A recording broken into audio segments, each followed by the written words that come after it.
और राम मंदिर चढ़ावा चोरी से जुड़ी अभी की बड़ी खबर आ रही है। एसआईटी की प्रारंभिक रिपोर्ट में बड़ा खुलासा हुआ है। सीसीटीवी नोट छिपाते हुए दिखे कर्मचारी। एसआईटी ने कहा है गणना में तैनात कर्मचारी नोट छिपाते दिखे। एसआईटी की रिपोर्ट में बड़ा खुलासा हुआ है। नोट छिपाने और गबन के 70 सबूत मिले हैं। टिन्नू की बैंक कर्मियों से मिली भगत थी। एसआईटी ने जांच रिपोर्ट में साफ तौर पर कहा है ये बेहद बड़ी जानकारी। राम मंदिर चढ़ावा चोरी से जुड़ी अभी की बड़ी खबर आपको दे रहे हैं। एसआईटी की प्रारंभिक रिपोर्ट में यह बड़ा खुलासा।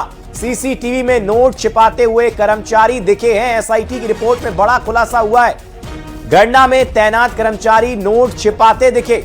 नोट छिपाने और गबन के 70 सबूत मिले हैं। एसआईटी ने साफ तौर पर रिपोर्ट में कहा है टिन्नू की बैंक कर्मियों से मिली भगत थी। एसआईटी ने कहा यह बेहद बड़ी जानकारी आप तक पहुंचा रहे। राम मंदिर चढ़ावा चोरी मामले में ये अभी की बड़ी खबर।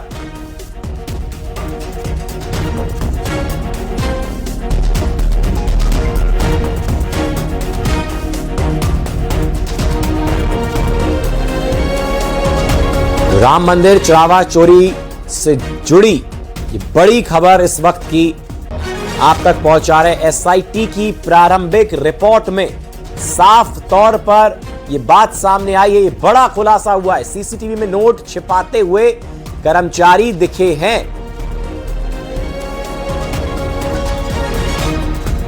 गणना में तैनात कर्मचारी नोट छिपाते दिखे हैं। नोट छिपाने और गबन के 70 सबूत, जी हां 70 सबूत मिले हैं। नमस्कार, बहुत स्वागत है आपका। खबर असरदार देख रहे हैं आप और मैं हूं आपके साथ ऋतु सिंह। नमस्कार, खबर असरदार में मैं हूं आपके साथ सृष्टि शेखर। राम मंदिर में कथित चंदा चोरी के मामले में आज श्री राम जन्मभूमि तीर्थ क्षेत्र ट्रस्ट की एक अहम बैठक हुई है और इस बैठक में संत शामिल हुए। इस आपातकालीन बैठक का उद्देश्य चढ़ावा चोरी के आरोपियों को लेकर चर्चा था। 8 लोगों की गिरफ्तारी और ट्रस्टियों पर गंभीर आरोपों के बीच श्री राम जन्मभूमि तीर्थ क्षेत्र ट्रस्ट ने बड़ा फैसला किया है। तो चलिए आज हुई इस ट्रस्ट की बैठक की बड़ी बातें आपको बता देते हैं। तो आज की बैठक में राम मंदिर कथित चढ़ावा चोरी मामले को लेकर यह बैठक रखी गई और इस बैठक की अध्यक्षता महंत नृत्य गोपाल दास ने की। बैठक के दौरान ट्रस्ट ने राम मंदिर में दान चोरी पर खेद जताया और बैठक में राम मंदिर में हुई चंदा चोरी की घटना को वित्तीय व्यवस्था में बड़ी चूक भी माना। इसके साथ ही श्री राम जन्मभूमि तीर्थ क्षेत्र ट्रस्ट की ओर से एक बड़ा फैसला लिया गया है। ट्रस्ट के महासचिव चंपत राय का इस्तीफा मंजूर कर लिया गया और इसी के साथ ट्रस्टी डॉक्टर अनिल मिश्रा का इस्तीफा भी स्वीकार कर लिया गया है और अब कृष्ण मोहन को ट्रस्ट का अंतरिम महासचिव बनाया गया। कृष्ण मोहन वही शख्स हैं जिन्होंने चढ़ावा चोरी को लेकर एफआईआर दर्ज कराई थी और इन्हीं की एफआईआर पर पुलिस की ओर से पूरे प्रकरण की जांच चल रही है। एफआईआर के आधार पर पुलिस ने अब तक 8 लोगों को गिरफ्तार किया है। इन आरोपियों से राम मंदिर में दान चोरी की रकम भी वसूली जा रही है। और आखिरकार कथित चंदा चोरी के इस मामले में ट्रस्ट की ओर से चंपत राय का इस्तीफा मंजूर कर लिया गया और ट्रस्ट के लिए नए महासचिव का चुनाव भी कर लिया गया। तो कृष्ण मोहन को राम मंदिर ट्रस्ट का अंतरिम महासचिव बनाया गया है। राम मंदिर ट्रस्ट के कोषाध्यक्ष गोविंद देव गिरी ने विपक्ष पर निशाना साधा और बेवजह की राजनीति न करने की बात कही है। राम मंदिर से सोने की रामायण, सोने चांदी के भगवान के प्रतीकों के गायब होने की विपक्ष की अफवाह पर भी मंदिर ट्रस्ट ने कड़ा ऐतराज जताया है।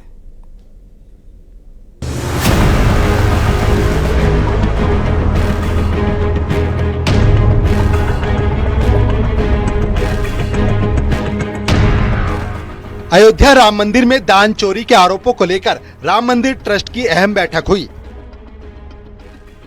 राम मंदिर में चढ़ावा चोरी के मामलों में अलग अलग आरोपों का सामना कर रहे चंपत राय और अनिल मिश्रा का इस्तीफा मंजूर कर लिया गया। श्री राम जन्मभूमि तीर्थ क्षेत्र ट्रस्ट के सदस्य और महासचिव रहे चंपत राय की ट्रस्ट से छुट्टी हो गई है। आपको बताते हैं ट्रस्ट की बैठक में क्या हुआ। करीब 3 घंटे तक चली राम मंदिर ट्रस्ट की बैठक। गोविंद देव गिरी ने रखा इस्तीफे पर विचार का प्रस्ताव। चंपत राय अनिल मिश्रा का इस्तीफा हुआ मंजूर। सदस्यों ने कहा देश में गलत संदेश जा रहा है। ट्रस्ट की छवि के नुकसान पर चिंता जताई गई।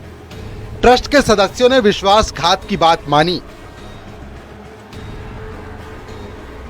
ट्रस्ट की बैठक में एसआईटी जांच पर भरोसा जताया। सदस्यों ने मामले में सख्त कार्रवाई की बात कही।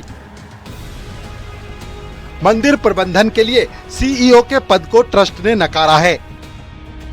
इस न्यास के बने हुए कॉन्स्टिट्यूशन संविधान के अनुसार त्यागपत्र देते ही वह स्वीकृत माना जाता है और इसलिए हम लोगों के पास अन्य कोई चारा ही नहीं था ऐसी स्थिति में, और हम लोगों ने उसका स्वीकार भी कर लिया। चंपत राय का इस्तीफा मंजूर करने के बाद अब कृष्ण मोहन को राम मंदिर ट्रस्ट का कार्यवाहक महासचिव बनाया गया है।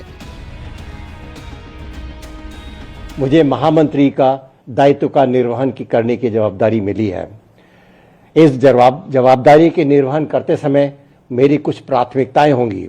पहली, इसमें जो भी दोषी हैं, इस प्रकरण में जो भी दोषी पाए जाएंगे, हमारा आग्रह रहेगा उन सभी को न्यायोचित ढंग से जो भी उनको सजा मिलनी है मिले।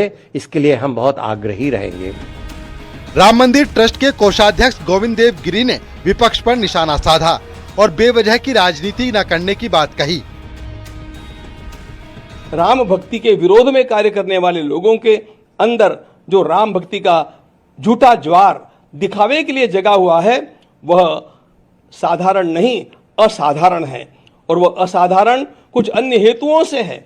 और इसका मुख्य हेतु पूरे हिंदू समाज को यह ध्यान में लेना चाहिए, इसका मुख्य हेतु हम लोगों को बांटना है, राम भक्ति को दरार निर्माण करना है। राम मंदिर से सोने की रामायण, सोने चांदी के भगवान के प्रतीकों के गायब होने की विपक्ष की अफवाह पर भी मंदिर ट्रस्ट ने कड़ा ऐतराज जताया है। उन्होंने कहा कि सभी चीजें सुरक्षित हैं।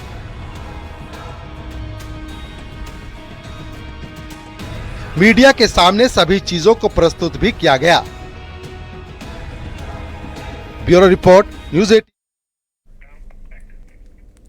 एमपी वक्फ बोर्ड में किए गए बदलाव के बाद अब इसका विरोध तेज हो गया है। वक्फ बोर्ड में हिंदू सदस्यों को शामिल करने के बाद अब मुस्लिम संगठनों ने इसका विरोध शुरू कर दिया है। मुस्लिम संगठनों ने बुधवार चौराहे पर प्रदर्शन किया और इस दौरान सड़क पर उतरे मुस्लिम त्योहार कमेटी के कार्यकर्ताओं ने सरकार से तुरंत फैसले को वापस लेने की मांग की है। तो मुस्लिम संगठनों का कहना है कि गैर मुस्लिम सदस्यों की नियुक्ति उचित नहीं है और वक्फ बोर्ड में हिंदू सदस्यों को शामिल किए जाने से मुस्लिम समाज की भावनाएं आहत हुई है। वक्फ बोर्ड में 2 हिंदू सदस्यों को शामिल करने का स्वागत किया गया और कहा गया कि इससे कार्यों में निष्पक्षता और निगरानी रहेगी। उधर अब इसे लेकर सियासत भी शुरू हो गई है। बीजेपी ने फैसले को सही बताया तो वहीं कांग्रेस सरकार ने सरकार के इस फैसले पर सवाल उठाए।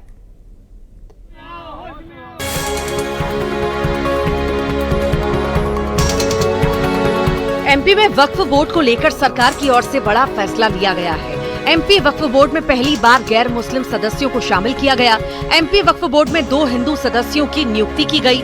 सनवर पटेल फिर से वक्फ बोर्ड के अध्यक्ष चुने गए हैं। हिंदू सदस्यों के तौर पर मनोज मालपानी और अनिमेश भार्गव को चुना गया।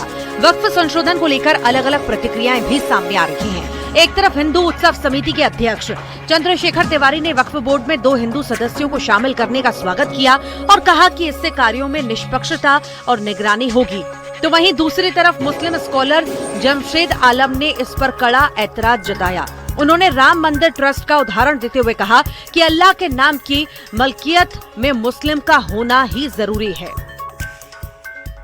आज उन्होंने जो काम किया वो स्वागत योग्य है और इससे ये होगा कि किसी भी प्रकार का कोई भी व्यक्ति के प्रति कोई विद्वेष नहीं रहेगा और साथ में निष्पक्ष कार्रवाई होगी। देखिए, हमारा विरोध किसी हिंदू अधिकारी से नहीं। हज कमेटी ऑफ इंडिया में तक तो ये स्थिति है कि वहाँ भी कोई मुस्लिम अधिकारी कर्मचारी अब नहीं। अल्लाह के नाम की मिल्कियत का हिसाब किताब रखने के लिए मुस्लिम का होना ज़रूरी है।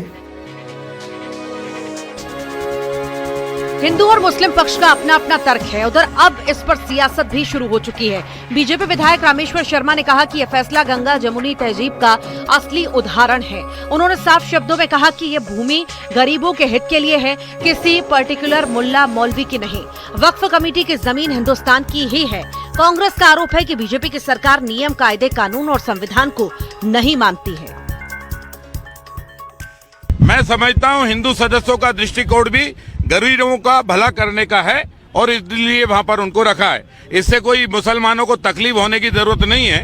हाँ, उनको तकलीफ जरूर हो सकती है जो वक्फ की प्रॉपर्टी को खा रहे थे। नए कानून, नए अधिनियम में इसको सामाजिक संस्था घोषित किया और इसी को लेके जो नया वक्फ का एक्ट है ये सुप्रीम कोर्ट में विचाराधीन है। ये बिंदु भी विचाराधीन है कि वक्फ जो है धार्मिक संस्था है अथवा सामाजिक संस्था है। तो पहले ये तय हो जाने दीजिए सुप्रीम कोर्ट से कि ये धार्मिक संस्था है अथवा ये सामाजिक संस्था है। फिलहाल वक्फ बोर्ड में हिंदू सदस्यों को शामिल किए जाने पर सियासी बयानों का शोर जारी है। सुप्रीम कोर्ट में मामला पूरा अभी चर्चा में है और 2 बिंदुओं पर खास तौर से सुप्रीम कोर्ट ने भी कहा था कि ये गलत है। उस पर अटॉर्नी जनरल ने कहा था कि इस पर हम संशोधन कर सकते हैं, एक प्रशासनिक व्यवस्था पर और दूसरा अन्य समाज के लोगों को लेने पर।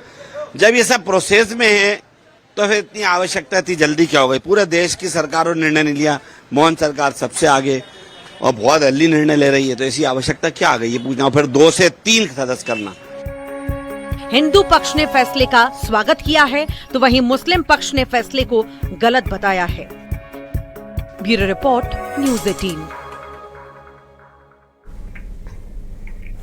और चलिए अब आपको ये भी बताते हैं आखिर नया वक्फ बोर्ड अधिनियम क्या है और इसके तहत मध्य प्रदेश में वक्फ बोर्ड का नए सिरे से गठन किया गया है। तो देखिए, केंद्रीय और राज्य बोर्ड में गैर मुस्लिम भागीदारी बढ़ गई है और संपत्ति विवादों का फैसला अब जिला अधिकारी करेंगे और वक्फ बाय यूजर प्रथा का पूर्ण खात्मा इसी के साथ हो चुका है। वक्फ घोषित करने के लिए मालिकाना हक अनिवार्य होगा। ट्रिब्यूनल के फैसले के खिलाफ हाई कोर्ट में अपील की जा सकेगी और अपील के लिए 90 दिनों की समय सीमा रहेगी। संपत्तियों के प्रबंधन और संचालन में पारदर्शिता बढ़ेगी। सरकारी और वक्फ जमीनों का नया सर्वेक्षण होगा और कानूनी दस्तावेज और रजिस्ट्री अब बेहद जरूरी होगी। इसके साथ ही वक्फ ट्रिब्यूनल के अंतिम अधिकार की समाप्ति की गई है और कलेक्टर को संपत्तियों की जांच का अधिकार मिला है। वक्फ संपत्तियों के पंजीकरण नियमों में कड़ा सुधार किया गया है।